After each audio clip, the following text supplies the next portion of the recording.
2017-yil dekabr oyida Shri-Lanka davlati o'zining muhim portlaridan birini Xitoyga 99 yilga foydalanishga topshirdi. Orol davlatning asosiy portlaridan birini Chin yurtiga juda uzoq muddatga berib yuborishiga xitoyliklardan olgan katta miqdordagi qarz sabab bo'lgan. Prostatit, ikkilamchi bepushtlik, tez peshob va tahorat buzilishidan aziyat chekmoqdamisiz? Jinsiy zaiflik yoki yallig'lanish sizni qiynayaptimi? Endi bu muammolarni birinchi haftaning o'zidayoq hal qilish mumkin. Vulkan erkaklar uchun tabiiy mahsulot. Buyurtmalarni O'zbekiston bo'yicha yetkazib berish bepul. Ma'lumot uchun 71 kodi bilan 207 66 55 raqamiga murojaat qiling.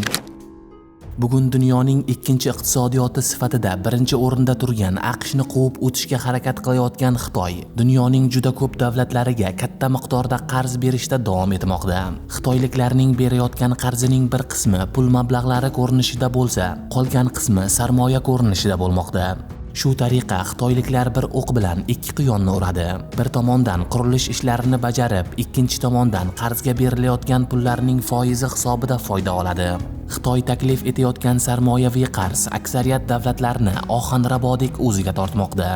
Chunki Xitoy osongina qarz beradi va qurilishni qarz oladigan davlatning o'zi yoki g'arb kompaniyalari amalga oshirgandan-da arzonroq qilib, bu yerda o'zi foyda bilan ham chiqib ketadi. Shuning uchun ham bugun Osiyo va Afrika davlatlari, hatto Yevropa hamda Lotin Amerikasidagi ayrim davlatlar Xitoyning sarmoyaviy qarzidan foydalanmoqda. Xitoydan qarz olishning xavfli tomonlari shundaki, bu davlat vaqtida qaytarilmagan qarz evaziga qarzdor mamlakatlarning muhim obyektlarini talab qiladi. Misol uchun 2021-yilda Qirg'iziston prezidenti Sadir Japarov Xitoydan olingan qarzlar vaqtida to'lanmasa, mamlakatdagi ba'zi muhim obyektlar Xitoy nazorati ostiga o'tishi mumkinligini aytgandi. Xitoy nazorati ostiga o'tishi mumkin bo'lgan inshootlar orasida Qirg'iziston rahbari mamlakat shimolidagi eng yirik elektr inshooti, Bishkek issiqlik elektr stansiyasi, Datka Kamin elektr uzatish liniyasi, shuningdek respublikaning shimoli va janubidagi birlashtiruvchi asosiy yo'lni aytib o'tgan. Bu yerda esa Tojikiston Xitoyga berib yuborgan hududlar ko'rsatilgan. 2011-yilda Xitoy Tojikistondan tog'li Badaxshon avtonom viloyati hududidan 1100 km²ni, ya'ni mamlakat hududining qariyb 1% yerlarini berib yuboradi. 2017-yilda Shri-Lanka bilan ham xuddi shunday narsa sodir bo'ladi. Bu orol davlat Xitoydan olgan qarzlarini qaytara olmaydi. Shunda xitoyliklar Shri-Lankadan eng muhim portlaridan birini qarz evaziga 99 yilga ijaraga oladi.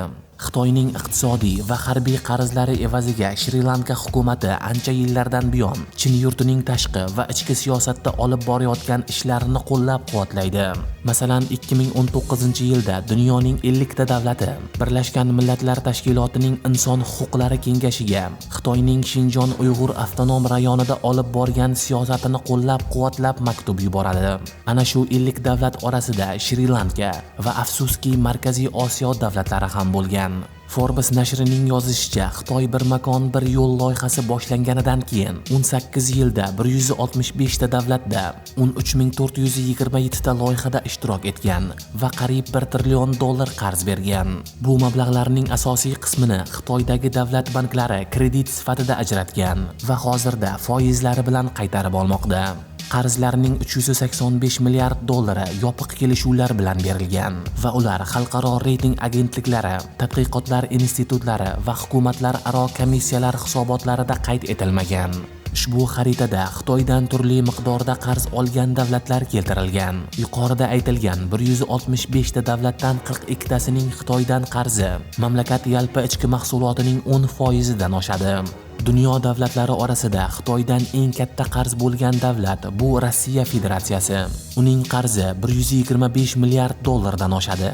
Bu ma'lumot 2021-yilga tegishli va Rossiyaning qarzi o'tgan yillarda yanada oshgan. Amerika Qo'shma Shtatlaridagi Global rivojlanish markazi tadqiqotlariga ko'ra, Xitoyning qarz qopqoniga Shri-Lankadan tashqari Qirg'iziston, Jibuti, Maldiv orollari, Laos, Mo'g'uliston, Pokiston, Chernogoriya, Angola va Tojikiston kabi mamlakatlar tushgan. Ushbu qarzdor davlatlar moliyaviy muammolarga duch kelganida ularning strategik obyektlarini olib qo'yishi mumkinligini istisno qilmaydi.